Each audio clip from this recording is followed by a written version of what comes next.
Nuno Mendes amethibitisha ya kwamba alikuwa na ndoto sana ya kucheza FC Barcelona na amesema siku moja anatamani kucheza FC Barcelona na akawa legend wa FC Barcelona. Lakini pia Nuno Mendes huyo anasema kwamba ndoto yake kuwa pale FC Barcelona ni kwa sababu akiamini kwamba FC Barcelona ni timu kubwa katika maisha yake ambaye amewahi kuzishuhudia timu kubwa, lakini basi hiyo Barcelona ameiweka katika level ya juu kabisa, na akiamini kwamba akicheza FC Barcelona basi siku moja atakuwa na mafanikio makubwa sana zaidi aliyoyapata pale PSG akiwa amebeba katika kombe lake la UEFA.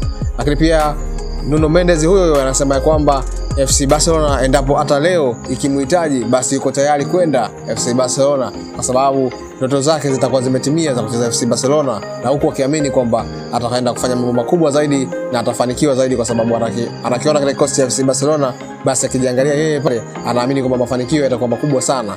Je, wewe kama shabiki wa soka unaonaje uwepo wa Nuno Mendes katika kikosi cha FC Barcelona? Atakuwa katika ubora ule kama pale PSG au itakuwaje? Je, atafuata mafanikio makubwa zaidi ilivyokuwa PSG au anaenda kuingia kwenye mfumo tofauti ambao Barcelona wanaocheza?